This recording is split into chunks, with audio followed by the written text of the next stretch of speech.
in the heart of the River Kingdoms lies an old Pathfinder lodge, once thought lost. A lodge shrouded in secrecy and mystery, driving many to believe that its goals are not that of exploration, but of more nefarious purposes. Recently, an unknown venture captain has reopened the lodge and recruited a new group of Pathfinder agents to do its bidding. Whether their goals are to benefit the society or something much more sinister is yet to be seen. Welcome to Tales from the Black Lodge.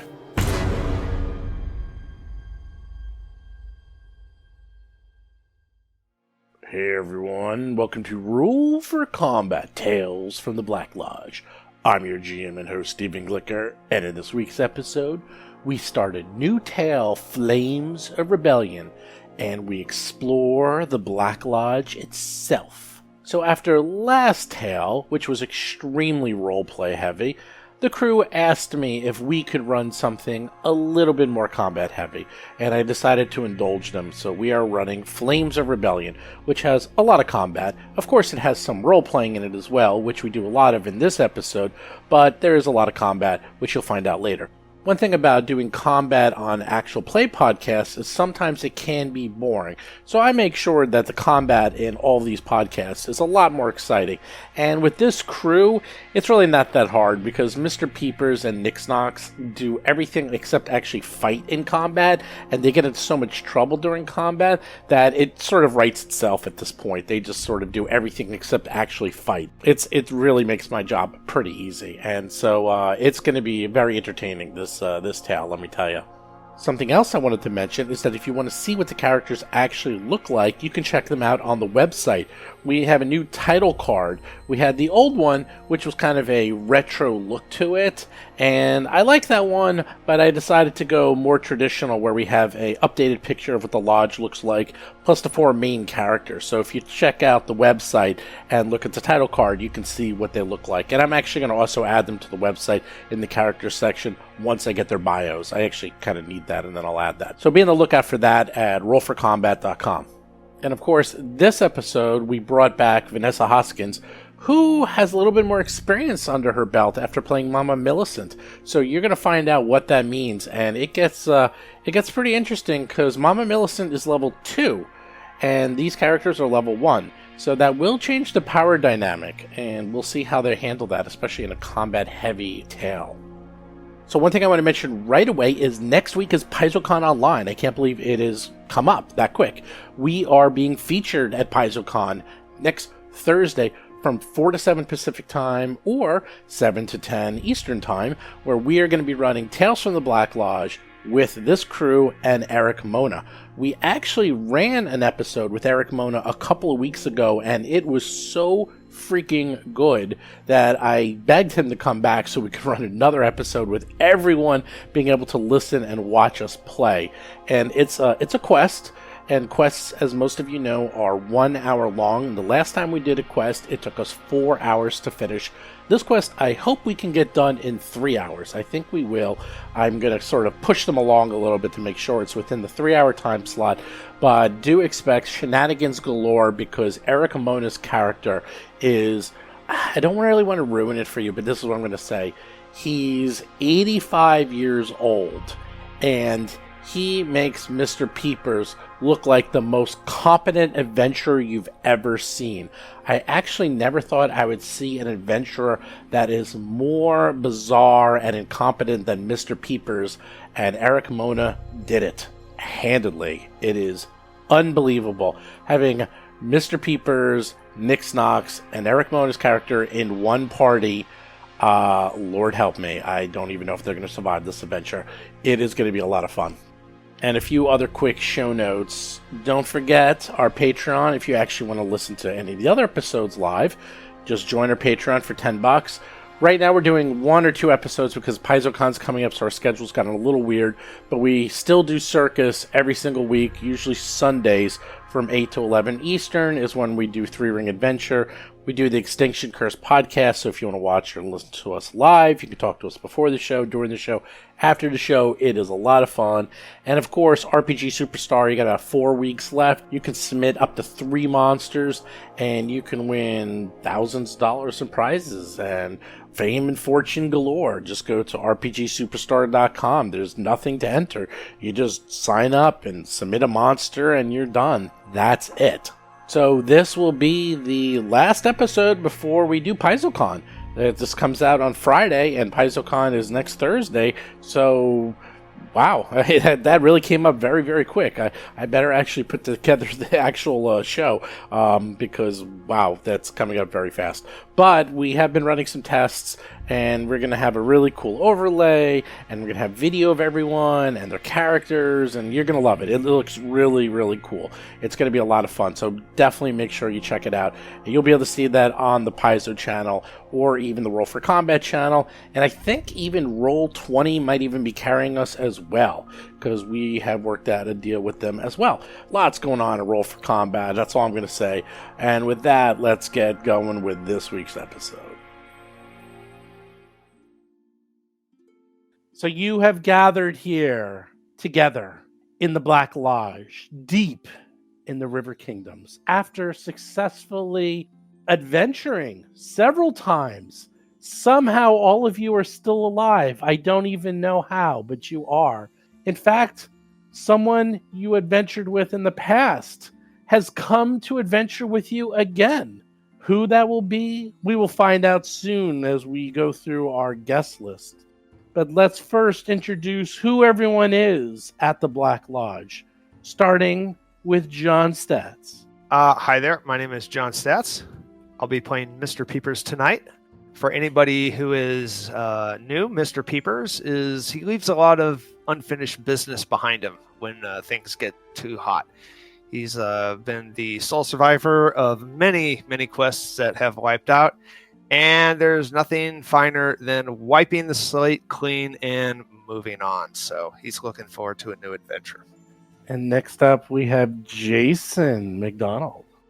Hey everyone, my name's Jason McDonald. I am playing Nella Amberleaf, a half-elf druid who is going to focus on wild shape, but the wild shaping is still kind of a work in progress, so right now she mostly just hits things with a stick and lights them on fire.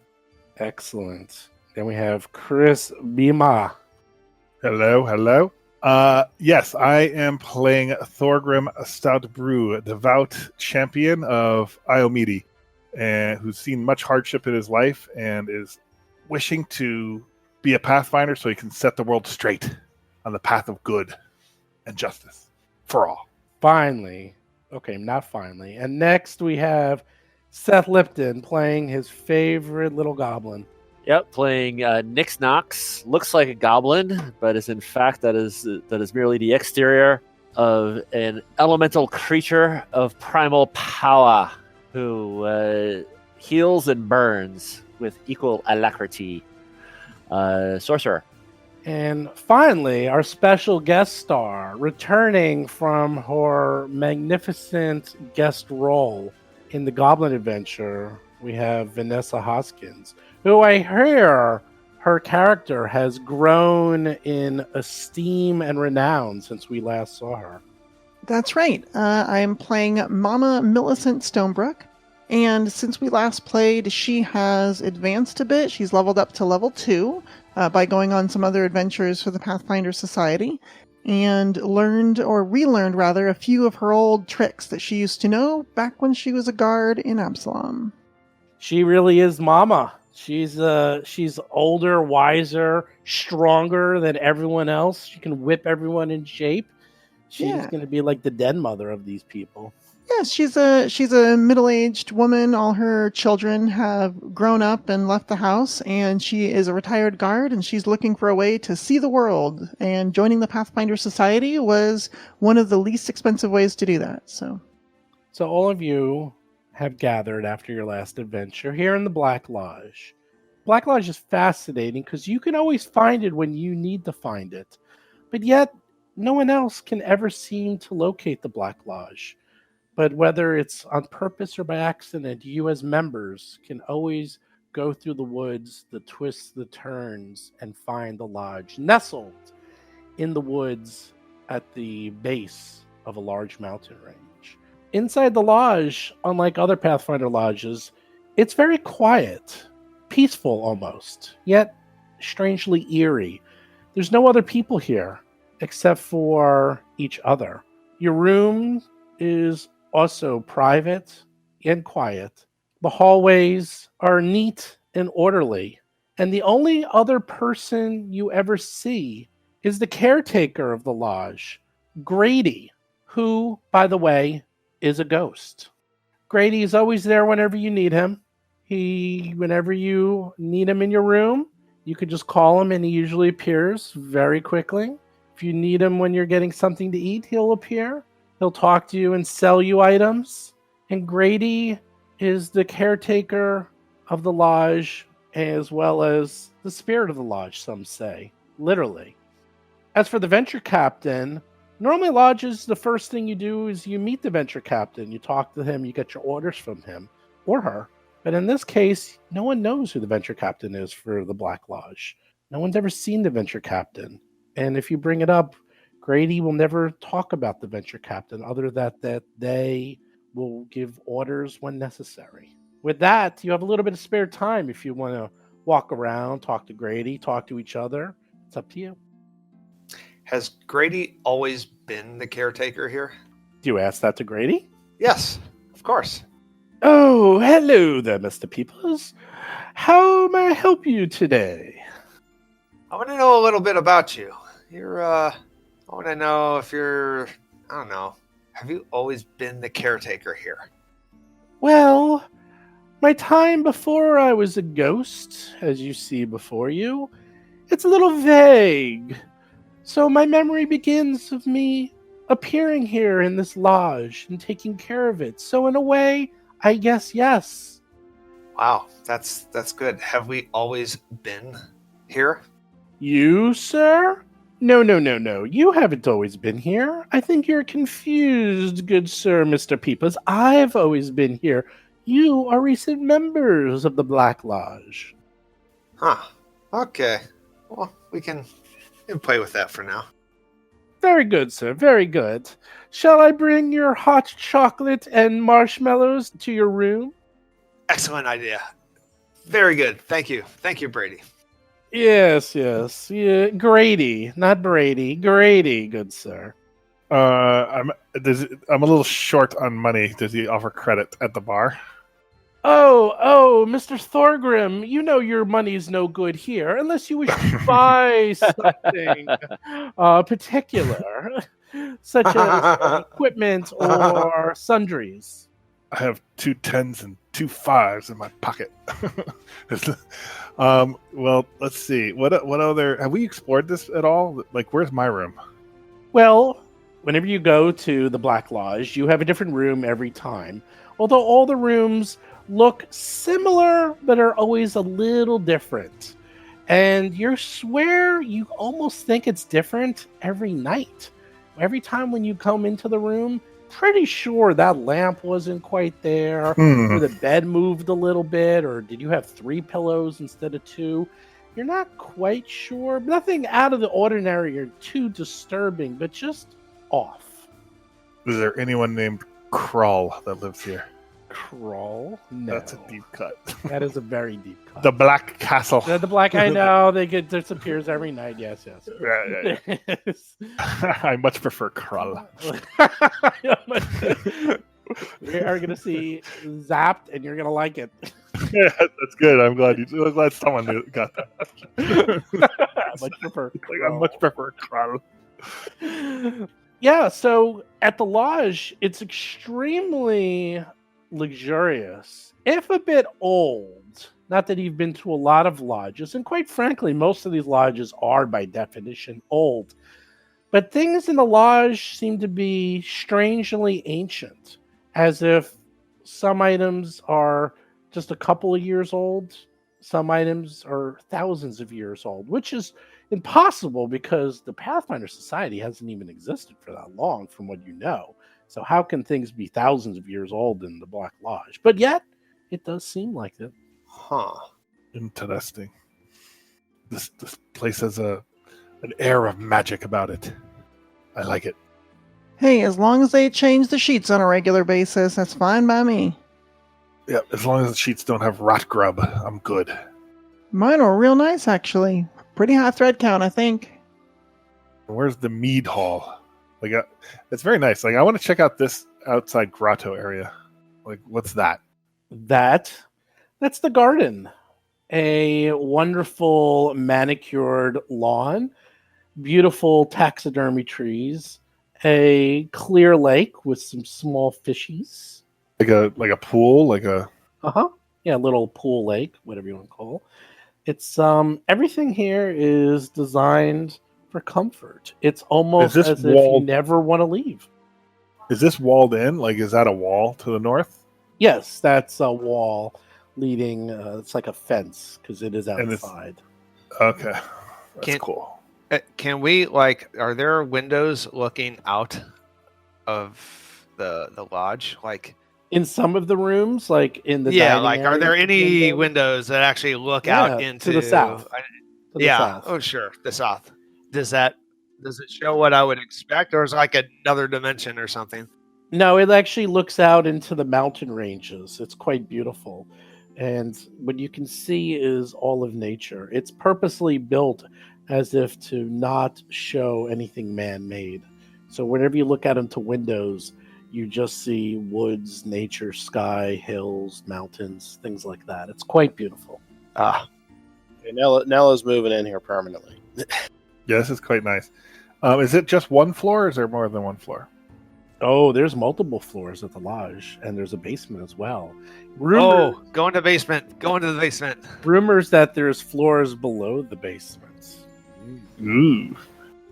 You go into the basement, sure enough, down there is where a lot of foodstuffs are kept. Lagers, cheeses, wines. But there's also a lot of entertainment. There's billiards, darts. There's even some bowling type game. It's quite well stocked. Keep you entertained for years. Search mode is on. Searching for secret doors. I think I'll shelter in place here. Yeah, this is where you want to quarantine. That's for sure. Yeah. And as you're going downstairs, Grady appears and says, "Oh, is there anything you need, good sirs? Looking for a nosh, a snack, perhaps?" We are looking for secret doors. Do you know of any hidden passages in the Black Lodge? Yes, of course. That's it. That's your answer. Could you tell us about it, or tell us, or show us where they are? That would be better. Just show us. Of course not, good sir. That would ruin the surprise. Well, I'm gonna guess. Can you tell us? Is it in the basement, or is this like an Easter egg hunt where we have to look for the whole thing? I don't know. I wouldn't worry about it, sir. If you ever need the secret entrances, I'm sure they would be made apparent to you when needed. Interesting. Well, I'm going to the basement and I'm searching for secret doors. That's what I'm doing. Okay. You spend some of your time in the lodge, going through the basement, searching for secret doors, and out of a surprise, or not so much a surprise, Mr. Peepers does find a secret door leading into what looks like a parlor, a card room, in fact. I go in. What is this? This is going to be cool. No, there's no map. No. There's no map. There's no map. Yeah, I'm going to check it out. It looks like a illegal gambling place, perhaps. Not illegal. There's no illegal activities here. It looks like a gentleman's room where cigars are smoked and brandy is drunk and cards are played. It looks like it was well hidden, but not so well hidden that once one knew where to look, they could find it. But well worn, fairly old. You can see the felt is in excellent condition, but definitely heavily used over the years. Any other rooms adjacent to this, or is it just one room? No, No, you searched the whole basement. This is the only secret entrance that you can find. It's rather large. I mean, the basement is easily the size of the entire lodge, and it's several hundred feet in diameter. I'll be searching that room, the new room, for secret doors. Okay, what do the other people wish to do while Mr. Peepers is getting lost in another dimension in the basement? I'm going to ask Grady a question. I say, Grady, where's the venture captain? Yes, where's the venture captain? Yeah. Oh, I wouldn't worry about the venture captain. They will get to you when they need you. Okay. Also, quick thing. Do you have on your notes, is my shield damaged? I don't recall. I may have to fix it. It gets repaired automatically in between. Oh, it does? Okay, good. All right. As long as it doesn't get destroyed.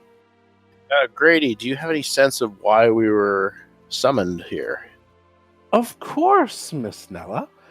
You're summoned here for rest, relaxation, and, in due time, a quest. I'm sure our venerable venture captain will let you know when you're ready to go adventuring again. Until then, we just lounge around here playing cards and drinking booze. But of course, it's one of the many perks of being in the Pathfinder Society. One can't always be learning, can they? I don't know, it might be nice to get out in the world and see something. That's why I joined up after all. Good show, good show. Well, let me go check with our venerable captain and see if any communiques have come in. And with that, he disappears. And frighteningly quick, way too quick, he appears again. And he says, well, look at that. I spoke to our esteemed venture captain, and sure enough, I have a mission for you. And he unfolds a piece of paper from his ectoplasm and presents it to Mama. She gives the ghost a suspicious look before carefully picking up the piece of parchment, eyeing it, and then reading it aloud. The ghost looks at you and says, oh, I see that look, Mama Millicent. Don't be alarmed, for you understand, a ghost, time passes very differently. What a second, minute, day, month, year is to you is very different to me. So I might have been away for just a few seconds to you, but to me it was much longer, I assure you. Huh. Well, where'd you go then? I spoke to our VC, and they presented this to me for you. All right, let's see here. To my illustrious associates, I hope this missive finds you in good health. Recent news from out of the River Kingdoms has made the Society aware of important histories that may have been resting directly under our noses for the past several centuries.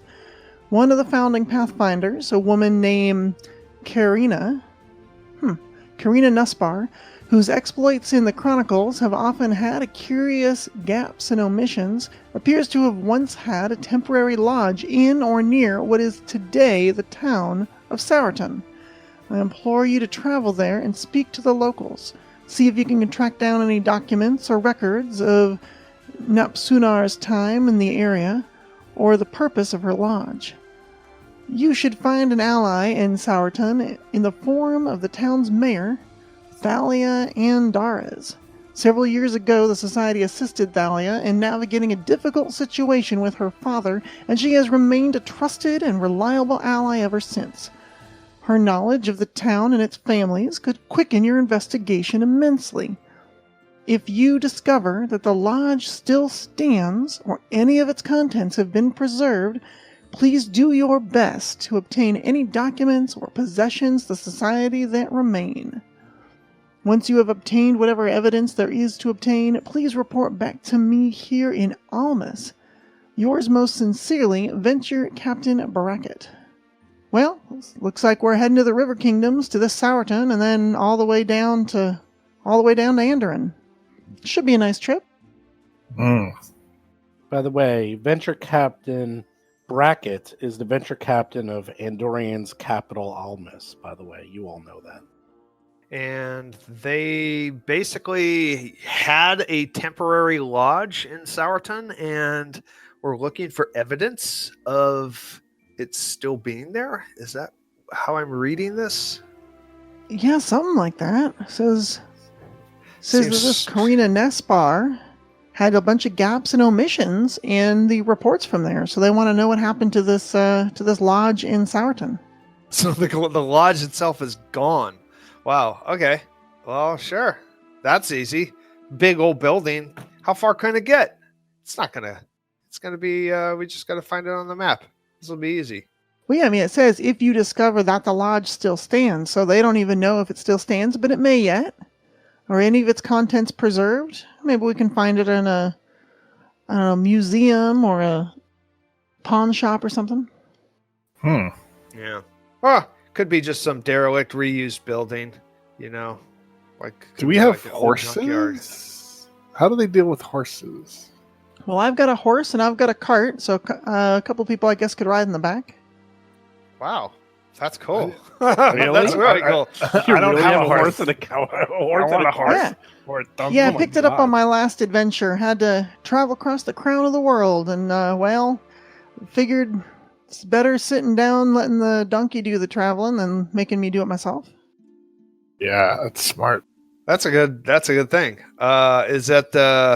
Is this within like cart? Are we going through areas that are too rugged for carts, or is this like along a road, like the path? Well, I don't so know we're where in the River the Black Kingdoms Lodge now, right? Is it, yeah, where's Yes. the Black Lodge? You're in the River Kingdoms. Right. Okay. So we're already in the River Kingdoms. We just need to go to Sourton, and most folks in the River Kingdoms travel by river ferry, and a lot of those are equipped to carry pack animals and carts and things of that nature, because people will essentially take a cart to one of these ferries, and then the ferry ferries them along the river to another land path, and then they'll roll on off and head off somewhere else. So we can meet on the cart, which is on a ferry. I mean, it's not a carriage. It's not like a big cart. It's really used for hauling cargo and supplies and things, and whatever you might need. But I suppose one or two of you can sit in the back. You can carry one dwarf. I think that's about it. Oh, really? Oh, Yeah. It sounds like a sidecar. Okay, that's crazy. All All right, right, you guys well, with the short legs can go in there. that's a lot of us. That's a lot. We got a lot of short legs here. All right. Well, we are going to be on a ferry anyway, so it doesn't sound like we even need a cart. Yeah, I mean, it's part of her character. You basically would just get on the cart. And the River Kingdoms has, well, what do you know? Rivers everywhere. And you can just, very easily get to the town. And that's really not going to be any trouble whatsoever. Take a few days for you to get there. And Excellent. the town is well known for its production of cheap wine. That's its main export. Excellent. Cheap wine. Hope you like them tannins. I do. Just let them mellow, So, are you ready to enter the town, begin the adventure Wait, in Sword? Before we do that, don't we have to figure out our Not yet. boons and things? Not yet. Oh, no, Not okay. yet. Not Okay, yet. yeah, we're ready to enter. Yes. So, you all pile into the cart. You get on a ferry. You head on over to the town of Soreton. And as you approach, you see the town of Soreton. It's primarily composed of row upon row of neatly kept vineyards, interspersed with old stone villas built in the Chilexian style. Each plot of grapevines is accompanied by vats for crushing grapes and extruding their juice, along with large warehouses for storing and aging the wine. You can see the vineyards are bustling with busy hands of numerous workers, though the packed dirt and cobblestone roads have few other travelers during these industrious hours. So you've come in the middle of the day, and it seems to be quite a busy town where everyone is focused on the production of wine. On the way there, Millicent wants to recall what she remembers reading about Karina Napsar by rolling a Pathfinder Society lore check. Now, I don't have that skill, but I do have a boon called Nexian Researcher that allows me to roll it as if I was untrained, but adding my level and intelligence modifier. So I don't get the +2 for being trained, but I get everything else. So what would your plus be? It's still just going to be a +2, but I figure I might as well. Is that a boon that gets checked off, or you just get to use that as many It times is as a you boon want? that gets checked off. However, if it is made in relation to a list of individuals that includes Karina Napsunar, I don't have to check a box. Oh, you're trying to find out about Karina, the old... Oh, you got me for... Yeah, Karina. I just want to sort of recall anything that I remember myself. Oh, you got me. I didn't expect that. Hold on, Haha. give me a second to look that up. That I didn't. These usually go linear, but that was a left field. So give me a second, because she's actually a larger plot, obviously. So let me make sure I give you the right info. Sure. You rolled very well, so let me get you the good info. Let me just look cool. that up while you guys talk amongst yourselves for a minute. So yeah, those are the, like, we talked about boons a little bit. That's one of the things that the boons is kind of nice for. Because I have this on one of my other Chronicle sheets that I help them do this research. So my character automatically has, like, I can check off 3 times to make Pathfinder Society lore checks, even though I don't have the skill.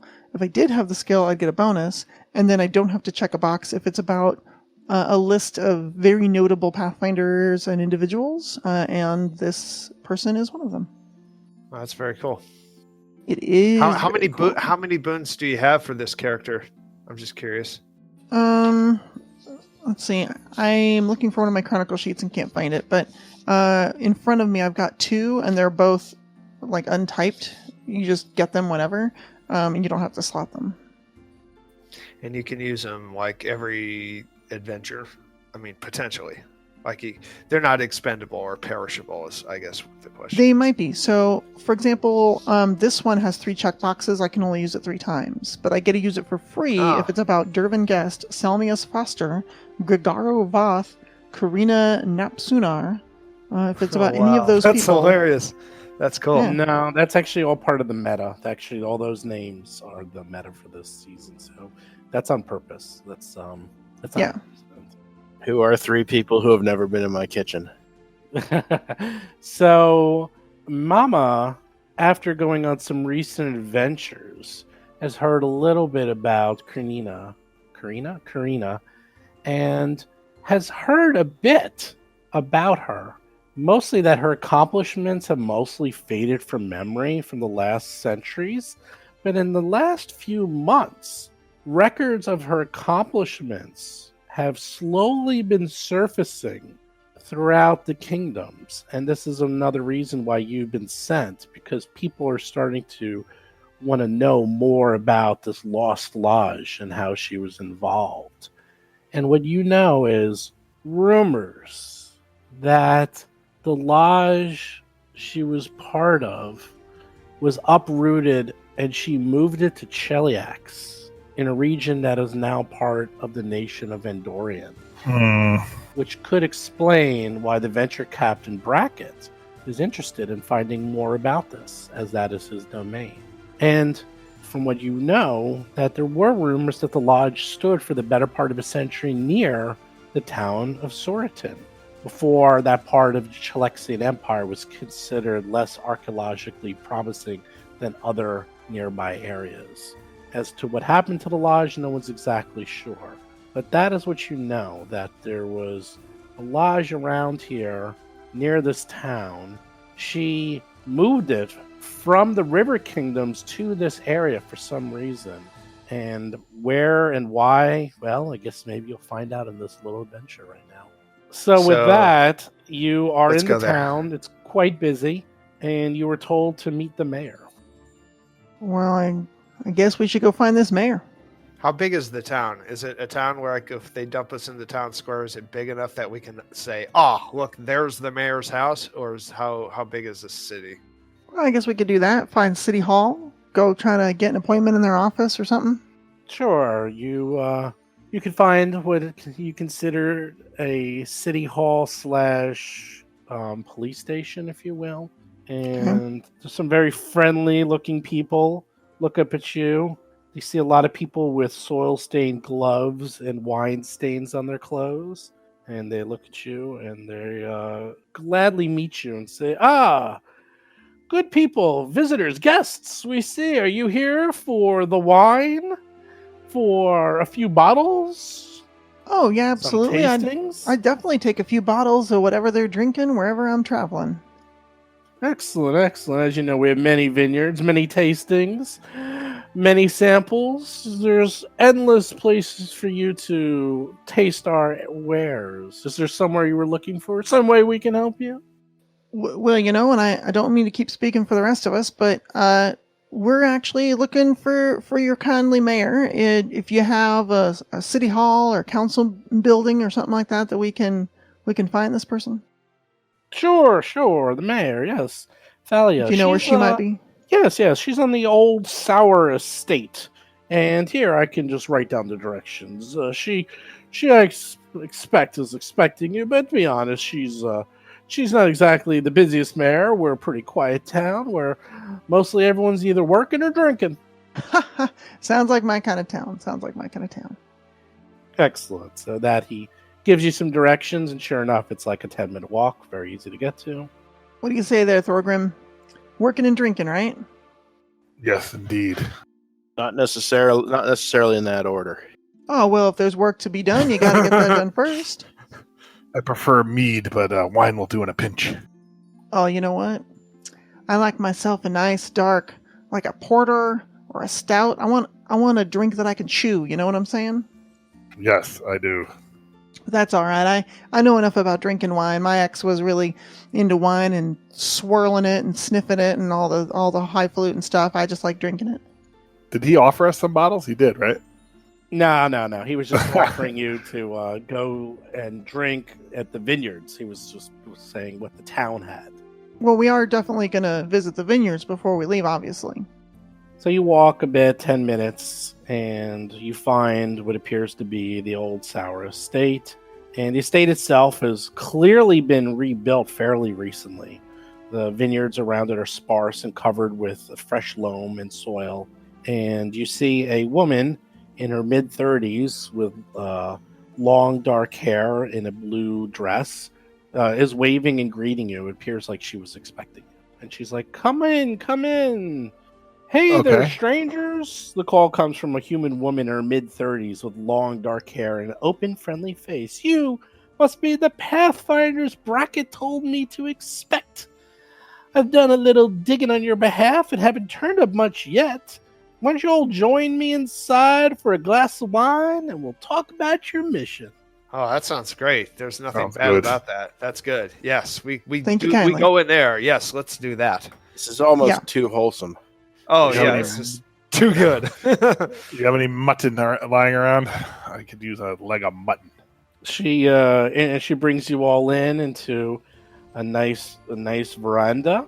She pours each of you a glass of wine. Does anyone refuse? Is anyone a teetotaler? Anyone not want the wine? You know what? Mr. Peepers is not going to have wine. It's very insulting. No, she totally understands. If you would like the tea or water or perhaps something else, let me know. It's a bright red wine, and she relaxes in a seat in a chaise lounge. She also has some cheese and crackers and fruit for you all to nosh on. Oh, this is real kind of you. This is nice and fancy. What a nice spread here. Right. I Mr. Peepers wasn't. I wasn't aware that there was going to be wine and cheese and crackers and fruit. So he's going to have wine. He's going to. Yes. He's overcomplicating it again. He definitely overcomplicating. You all drink the wine, and the best quality of the wine is that it's plentiful and free. That is the best quality. You can say. Yes. It's a bit sour. Reminds me of. And what was this place called? What's the place called? Sourton. Well, you're in Sourton, and this is the Sour Estate. It's not an inn. This is where she lives. The vineyard. Yeah, it's a vineyard, Oh. and she's actually Okay. in the person who owns, the person the town was named after. Okay. All right. Got it. I thought it was like an inn. Never mind. So she's like, "So, How can I help you? I heard something about looking for a missing lodge or something. That seems mighty odd. Mind if I explain? Please Good. do. All right. So we've been sent here by the Pathfinder Society, which I'm sure you're definitely well aware of, because I hear that you and them go way back, and they sent us here because I guess there was a temporary lodge here at some point, and they might have left a couple records behind, maybe a box of paperwork or an old chronicle or two, and we were just sent here to see what we can find about what happened to it and pick up any old records or any old belongings to the society that we might be able to haul on back. Ah, yes. I looked for some records, and she's pulling some things out, and she's like, "Yeah, I wasn't able to find much on the Pathfinder Lodge that used to be here. I I found here that the Strickmund winery was built long before I was born, but from what I was able to find in old records, the land the lodge was built on was bought by Ven Strickman's great-great-grandfather about 100 years ago. Apparently, Ven's ancestor was a pathfinder, so he might be able to tell you more, though. That's all I was able to find. The records are really, really sparse, but he might have some direct information and might have even been alive at the time when the lodge was here. I warn you, though, he really talks a lot, so you might have to just be a little patient with him. Yeah, I've met those. I've been accused of that myself once or twice. Would you say this fellow's name was Strickmund? Yes, Ven Strickmund, and he's the oldest living resident here. And his wine's okay. His wine's okay. I mean, considering how old he is and how long he's been doing it, I'd give him a passing grade. But if there's anyone who could tell you anything, it's him, because he's seen it all. He's been here since he was born. He's your man. Older fella, huh? Talks a lot? Mm-hmm. See, you got an herbalist in town or know any place where I can buy some mint leaves? Oh, I'm sure. Whatever you need, I'm sure we have it. Well, within reason, of course. Well, you know what I'm saying. She winks at Thalia. I understand. Sure. Well, thanks. You've been right helpful. Anything else we should know about Pathfinder activity in this area? Current or ancient? No, she looks and says, Pathfinders in this area? Well, the River Kingdoms don't really even have a lodge that I know of. So this area is usually pretty quiet. Pathfinders are not unknown, but pretty rare. Maybe they travel through once in a while, but usually it's for entertainment and relaxation, not on business. In fact, you're the first ones I can think of that have ever been here on business. Yeah, mostly river pirates in that, right? The river pirates mostly leave us alone just because they show up, and if something happened to us, well, what would they drink? Right. Point. Yeah. Well, thank you very much. You've been the sweetest thing that I've run into here in Sourtown, if you get my drift. Sure. And she gives you all some bottles of wine and packs you up a little to-go package of cheese, crackers, and fruit. Wow, so nice. Wow, that is outstanding. Wow, that's very nice. Don't steal anything, Mr. Peepers. Just count your silverware. No, he cannot do that. I do not want to risk You get infamy. You'll get yeah, I infamy don't want point. infamy. That's funny. All right, so do we know where we're going? Yeah, it's another 5-10 minutes. It's really easy to get. To the Strickmund Winery. Yep, Strickland. All right, let's head on over there. So you head on over, and you see a winery that rests on a hilltop, surrounded by fields with neat, orderly rows of grapes, vines, and trestles. The winery is built on dark, well-polished wood, the steps leading to the front door grooved with the passage of many feet. You see an old wooden rocking chair in the shade, and he's drinking, well, some wine. Ha! Not lemonade. I was expecting lemonade in the shade. That's okay. Not here. Here it's all about the wine. Is it red or white wine that he's drinking? Red, of course. Of course, Red. Light magenta in color. He looks at you all, gives you a big old bright smile, and you can see all of his teeth are stained red from all the years of drinking wine endlessly. And he says, "Well, hello there, friends. Welcome to Sarton. Thought you'd let me know you come and grab a chair and sit a spell. Let's gab and talk. Come on up." And he's waving you up, like insisting you come up to the house. All right. Well, thank you so much for the warm welcome. I tell you, it's called Sourton, but it should be called Sweeton, with as nice as all you folks are. Ha! Oh, that's so nice of you, long lady. Come sit next to me. I'll give you my extra special stash. This I've had for 50, 60. Oh, it's been a long time. Don't worry about it. It's really, really good. 50, 60 Young lady. hours. Oh, it's probably has skunk. Well, we'll find out one way or another. I'll tell you, I even drink the skunk stuff. It's so good. Oh, anyhow, let me get that open for you. And he like takes a bottle out, and it's like covered in dust, and he just puts it in his mouth and pulls the cork out. He doesn't even bother. And you just hear like and he pulls it out. He's like, here you go.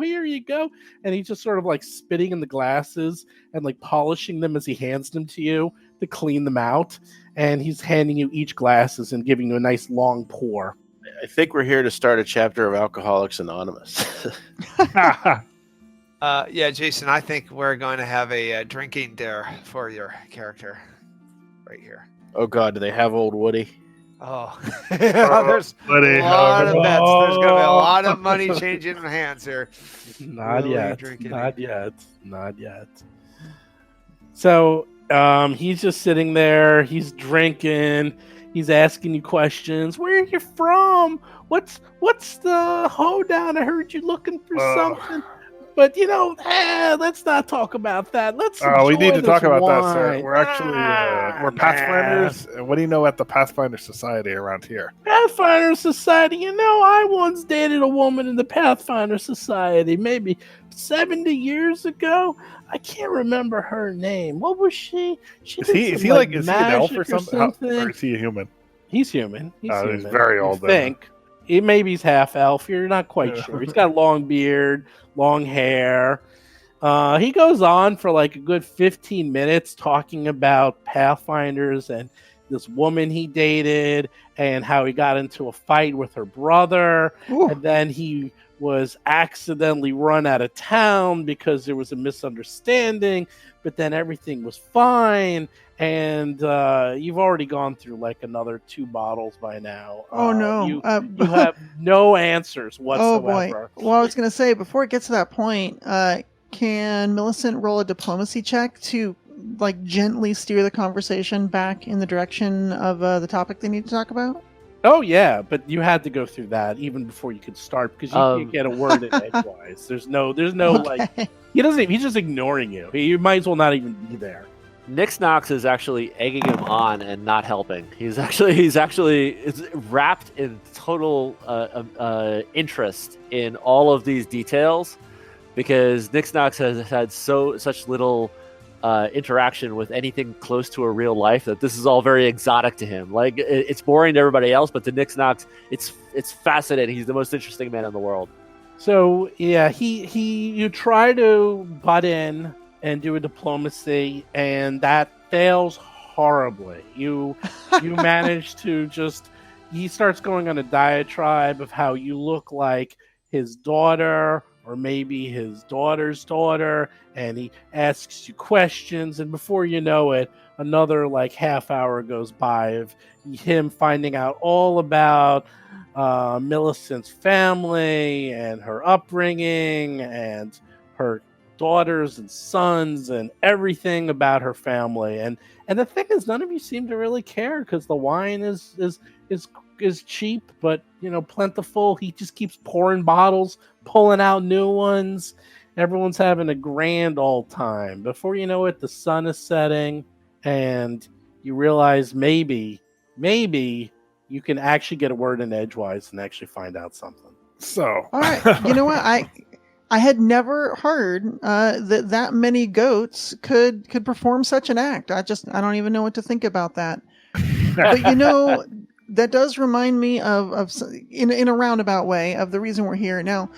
If you recall, we were saying we were Pathfinders and we were looking for this old lodge. We heard that there was like an old lodge that was set up here in Sourton that closed down, and we were actually sent to pick up any extra, paperwork or relics or artifacts or anything we may have just left behind. So, if there's anything you can do to help us figure out where that might be, that would surely help us out.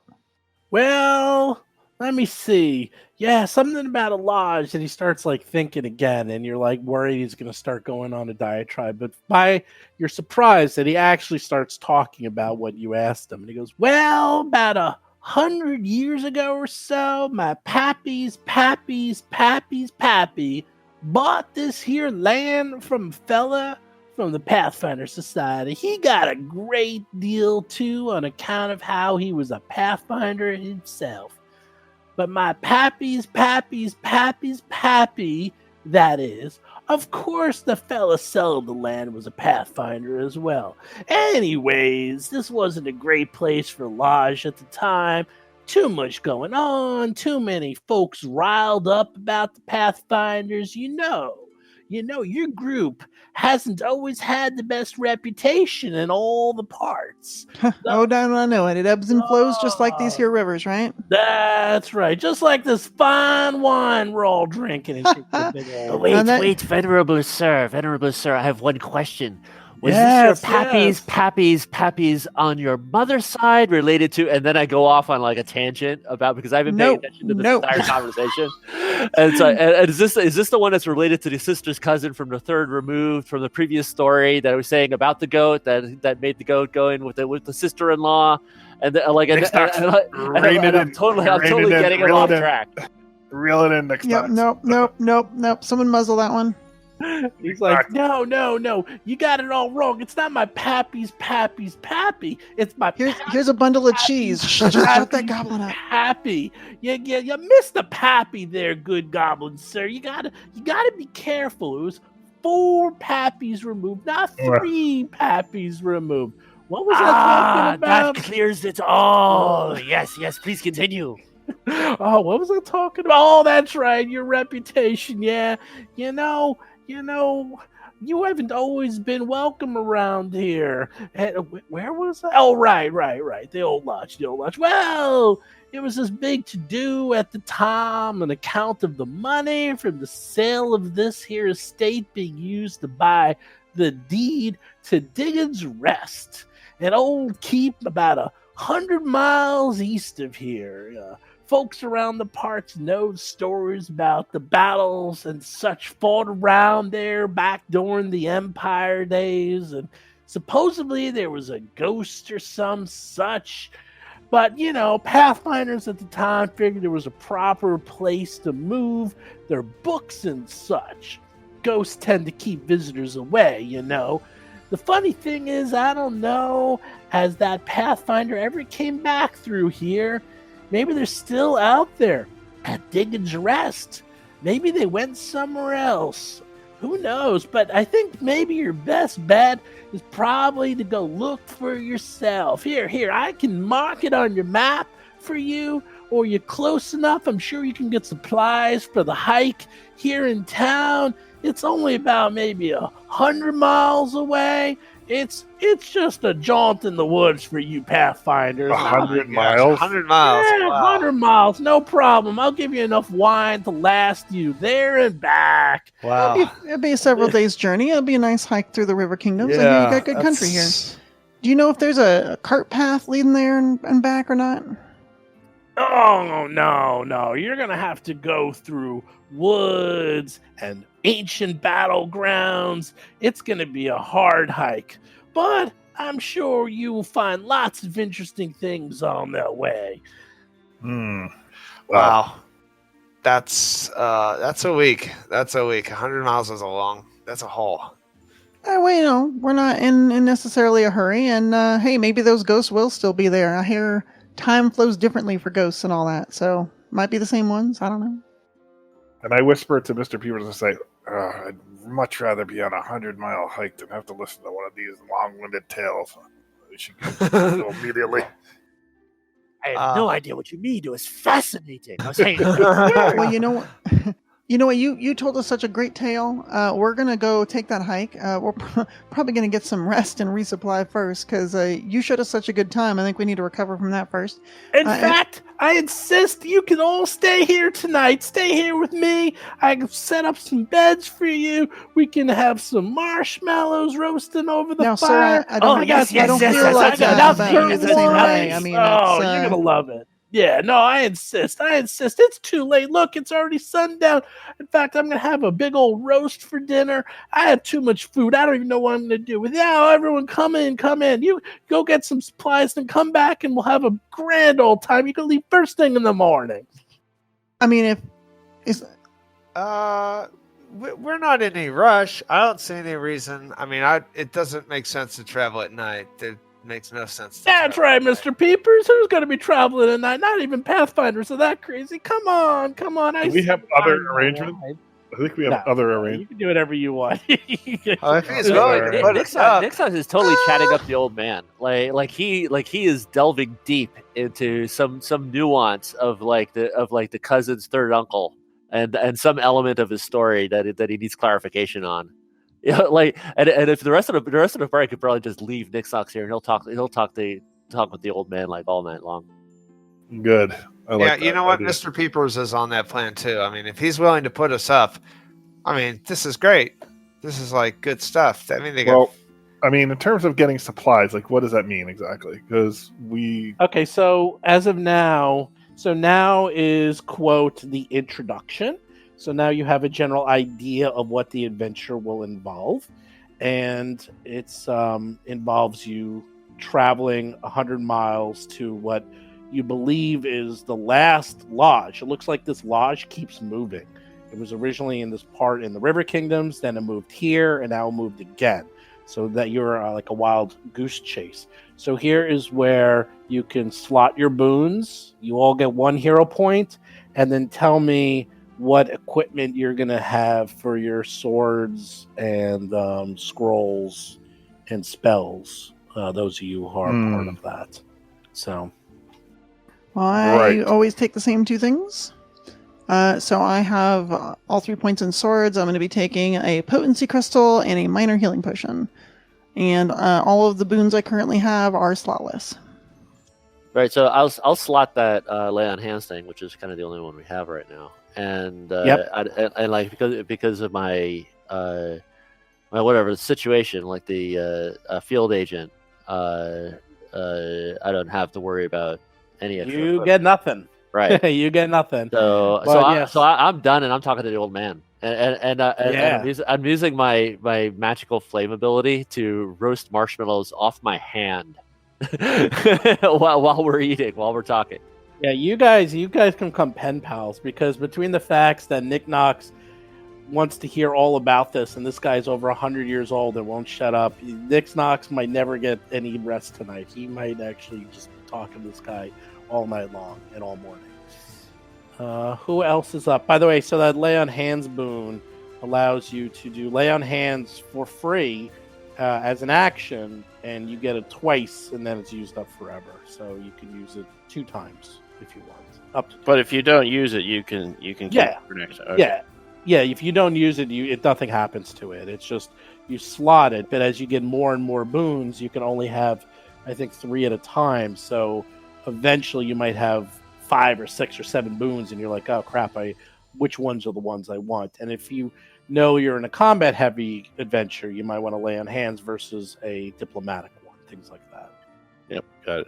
Okay, well, on that note, I'll go next. I will also do the uninventive special of 1 potency crystal and 1 healing potion, and I will slot the lay on hands boon as well. Next. Yeah, I'm the same way. Mr. Peepers is taking the exact same thing. I'm going to slot the lay on hands, which means I can use it 3 times now. And what do I get? I have 2 swords, 1 spells. You can get 1 thing. You get 1. You can get 1 general item, And I think that's usually... I'd have to look what's under the general list. What do you normally get? I think I was getting a healing potion. Yeah, you can get holy I got water, one. lesser bomb, lesser antidote, lesser anti-plague, or a minor healing potion. That's what you get. So I presume you're going to take the minor healing potion, unless you want one of the other ones. Yeah, I'll take that. I guess just to be on the safe side. I'd like to survive. Okay, and then as for provisioning, you can buy anything you want. I mean, you're in town, so anything that you would buy if you want on your character, like weapons or potions or something, you can use your actual gold and spend it. You can do that between sessions as well as usually at the beginning of sessions, and then sometimes in certain parts of a session you can do it. So if there's anything you want to get, you can let me know. When you sell stuff, how much do you get? Half. for- Half. 50%. Exactly 50%. Yeah. Half. Oof. That sucks. And 50. How many is 80 silver? How many silver make a gold? 100? 10. So 80 silver is 8 gold. 8 gold. Wow. I mean, the only thing I can think of to buy is more food, because how long is this trip going to take? You don't have to worry about that. They're going to give you enough food and wine to keep you well fed until you make it there and back. So you're okay with that. All right. I think I have lots of stuff on my sheet already. I have a lot of gear. Okay. Anyone else want to buy anything? You know what? I think we didn't have rope the last time. I got some rope and grappling hook, bunch of Okay. stuff. I have rope and grappling hook also. But it's always Maybe good to have. All right, good. I can't remember the last. Yeah, you know what? I have Never soap. mind. I Yeah, we soap. have everything. We have everything. I have oil. I don't think I have torch though. I don't really need it though. I pulled up my missing chronicle sheet. I did make a couple small purchases. The biggest change is that I have a katana. Nice. Yeah, instead of a longsword.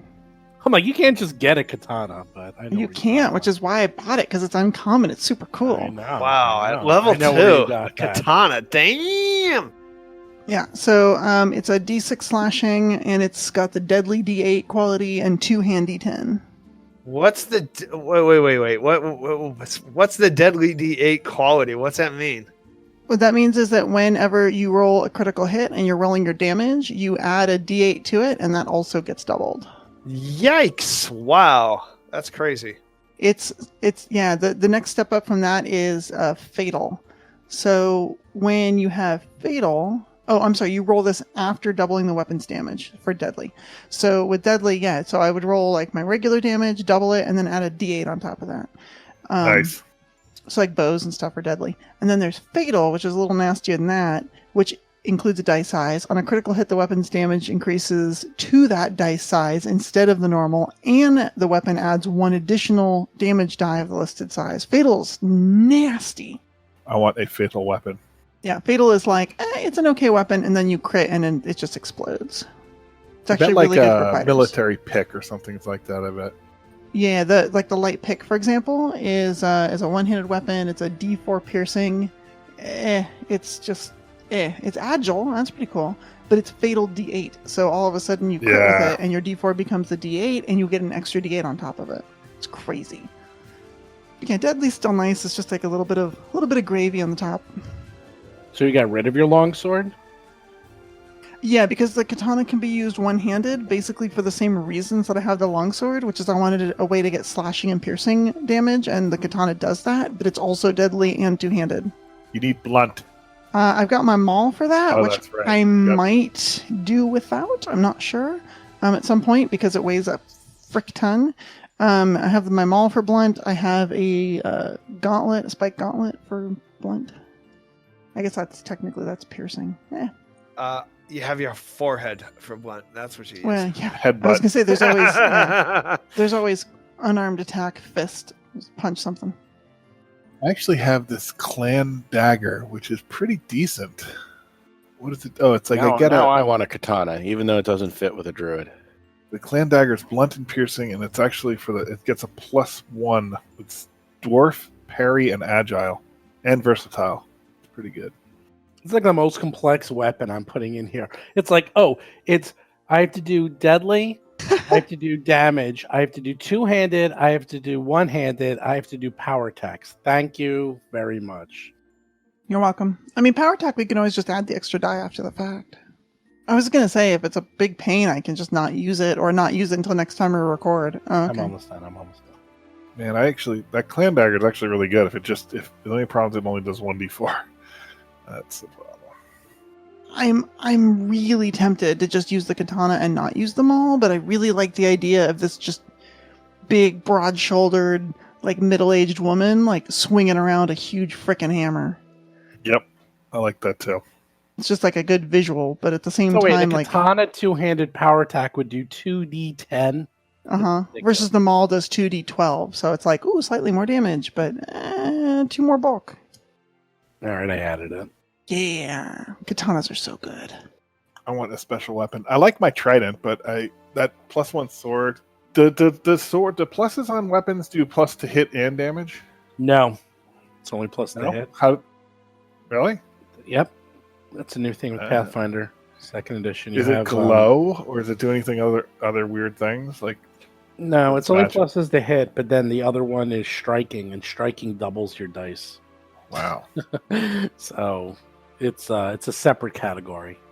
Weapons have it and armor has it. It's like there's 2 categories now. There's plus to hit and plus for damage, and they're separate. Oh, and so do they have masterwork, or is that gone? No, that's gone. There is something to that effect. You can make your weapons out of different steels, and that can give special abilities and also increase hardness and things like that. Cool. There's a lot of actually. I mean, right now you guys are level 1 level, but when you get up to higher levels, you can really make very custom equipment quite easily and without much more expense. Well, that's why I took blacksmith too, because then I could maybe make some like weird thing you can't normally get. So you manage to go back to the old man's house. You have a big old feast of mutton and beer and wine. Although he frowns a little on the beer, but he seems okay with it just because he knows that the dwarves enjoy the beer more than the dwarf. Oh, the dwarf. Sorry, I'm it's the not only you. one this time. The dwarf enjoys the beer more than the wine. Of course, not the only one. Yes. And there's just a ton of food. He's going on telling you more stories about his endless family. There's so many stories, you can't even keep track of what's going on anymore.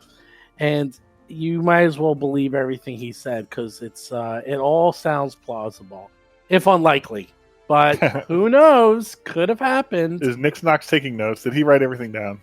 Oh, dude! But at this point, Make a I'm journal. like I'm reminding him of points. Like he's in the middle of making a point. But like, oh, that was this and this and this. Oh, yes, that's right. Ha!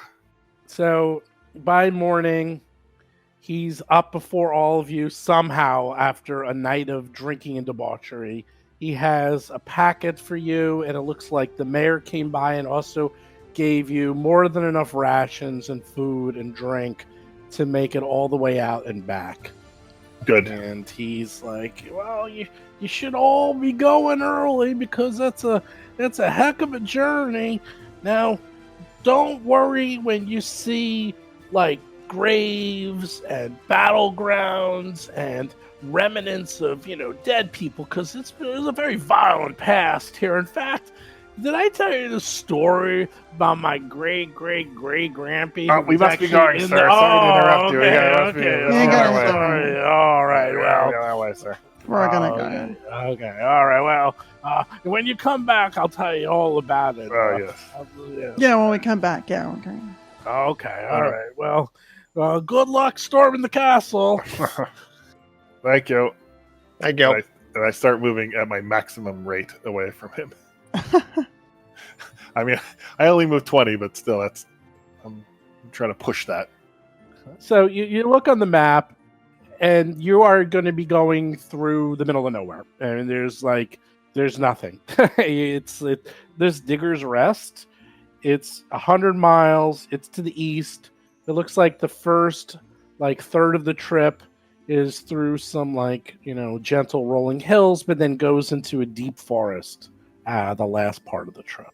So what are you going to do?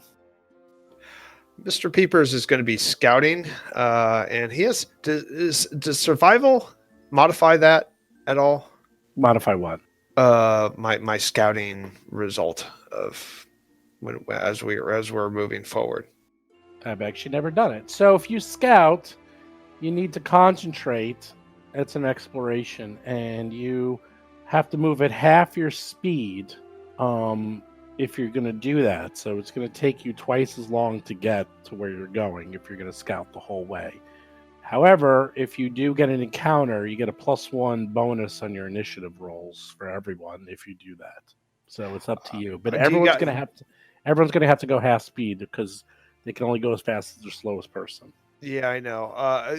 Do you guys want to do something extra, or do you want to? It depends on what's the reputation for the route that we're taking. Like, is it a well-traveled route that's like going down Highway 51, or is it like? That's a good question.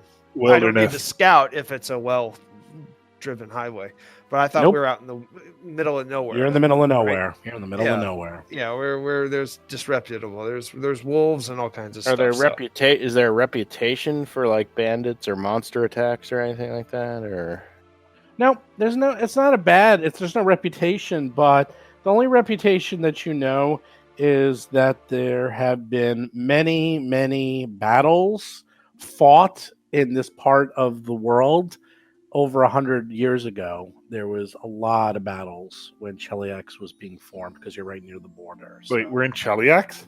you're near it, yeah.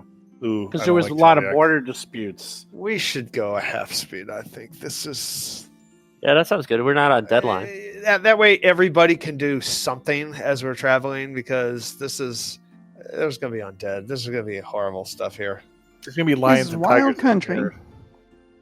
Well, I'm moving a 20 anyway because of my armor, so. Yeah, I always move at 20, no matter what, pretty much. Well, there you go.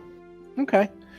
So you walk and walk and walk. And after the first day, you encounter nothing. It's mostly, as I said before, just rolling terrain. And you can just set up for the night and keep going. Can we move like they did in Lord of the Rings, where they move really fast? Yeah, I'm just giving you the option if I don't want to force anyone. So we'll say you move real quick, montage style. Have you see you walking? Can we Naruto run the entire distance? you are Go home. No. Just disconnect and go home. Ha! wow.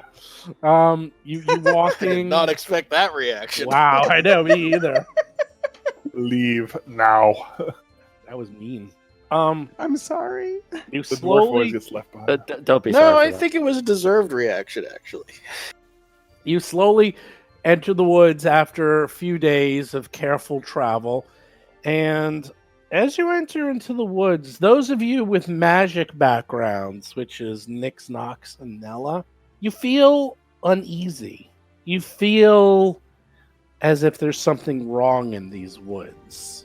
And as you go through the woods, they get thicker and deeper and darker. And every so often, you see in the ground remnants of battle.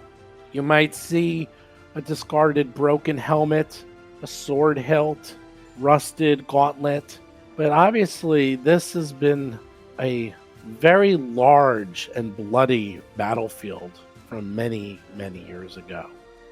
When you go to sleep at night, as you camp out on your travels, some of you have what you think are nightmares of blood-drenched battles and hearing screaming of the dying. But you wake up with only vague memories of these occurring.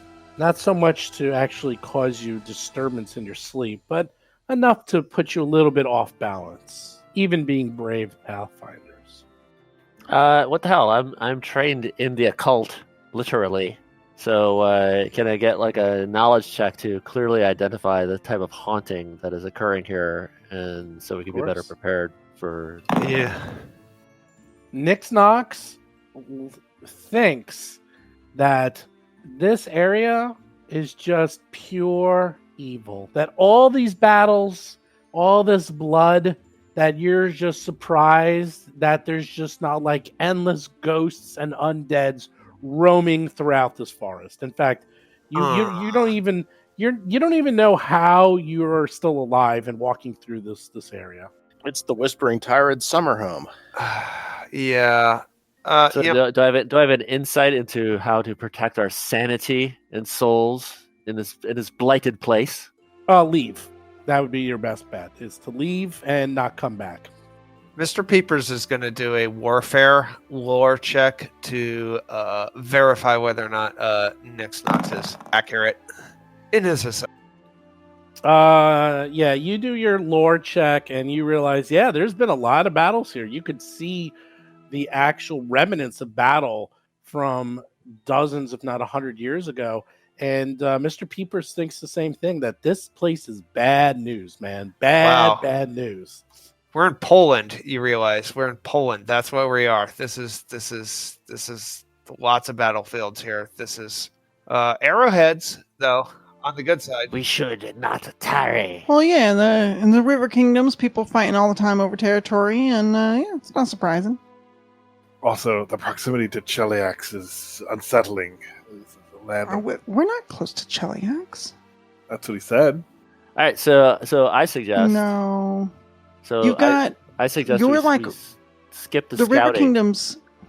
All right. Well, you're not All right. close to Cheliax. Even old Cheliax didn't go up that high, because if you head straight like northeast from Cheliax, you got to go through Multhune. You have the giant lake in Carthen, Rosmarin, and then you're at the River Kingdoms. Like it's way off.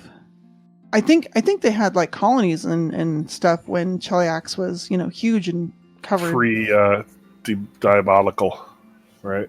Like, Well, actually, you are, let's see, we're in Galarian. You are next to Andorian, believe it or not. That's actually where we're way north of there. There's Kyonin and Druma and the Five Kings Mountains all in between. Well, actually, it says here, you take place in, you're near the border of Andoria and Galt, which was once part of old Imperial Cheliax. Okay, so old Cheliax is different than new Cheliax. That's all right. Here, I'm putting a map in the chat. Yeah, put a map. We need a map. So the River Kingdoms are about a third down on the right under where it says Broken Lands. And Old Cheliax, okay, like, even though Old Cheliax is like down in that other corner, Cheliax and Taldor, so like, essentially Taldor used to cover a bunch of stuff, and then Cheliax broke off from Taldor, and then at some point Cheliax like dissolved into all these other nations and became Andoran and Isker and Nidal and all that, and like kind of dissolved and is much smaller now than it used to be. But so like way in ancient times, it probably had some areas up there, but these days it's not near Cheliax at all. Like where are we on this Actually, map? you're actually not in. I was wrong. You're not in the River Kingdoms. You started in the River Kingdoms. I don't know why they said you're in the River Kingdoms. You're actually in Andorian, and you see. I just put the map. You see. Well, maybe that's 100 miles, maybe. Well, you Between see that. where the A is in Andorian. Yeah. On the right side. That's about. You are like right by the R, and like in Andorian, that's kind of where you are, and then you see the woods to the east. That's where you're going. You're going into those woods. Verduran Verdurian Forest. Yeah, something like that. And then the thing is that old Cheliax, there was a lot of wars and fought and border disputes, so there was just a lot of fighting over here. That's all you need Lots to know. of death and destruction. A lot of death and destruction. In Andoran, certainly, yeah. Yeah. And I'm just going by what it says here. So, anyhow. All right. So Nixnox counsels his party, advises swap out, instead of doing the half speed, be very careful. Instead, let's speed through. Let's go. Yeah, let's get out of here. Let's actually force march if we can. Unsettling. Yeah, I'm up for that. Yeah, sure. Why not?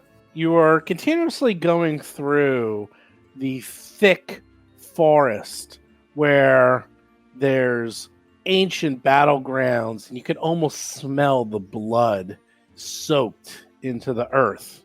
But after several days of travel and feelings of dread, you actually come across an open clearing in the forest. where the ground is covered with a very thick moss and tall grass. And here and there you see an ancient hilt or sword or rusted crown from within the vegetation. Outside of this clearing, the forest is dense and packed with undergrowth. But for the first time in what seems like weeks, you're able to actually finally get to a nice clearing. Well, this will be a nice breather. This will be a great chance to just relax. You look up and you can tell that it's about midday, the first time you've been able to clearly see the sun in several days.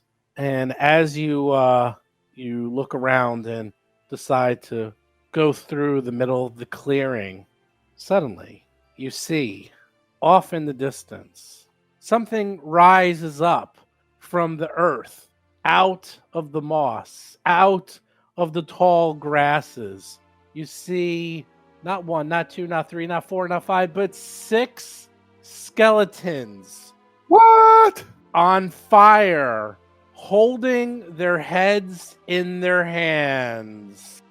No. Well, that ain't good. Roll for combat.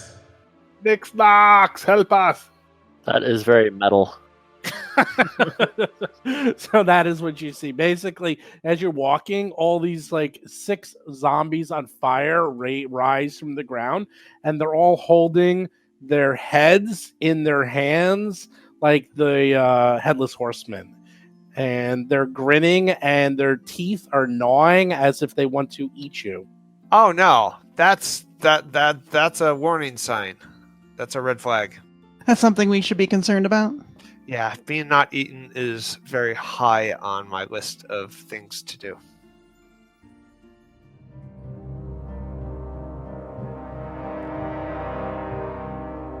You've been listening to Roll for Combat, Tales from the Black Lodge. If you have a question or comment for the show, please visit us at rollforcombat.com. You can also find us and play various games on our Discord channel at discord.rollforcombat.com.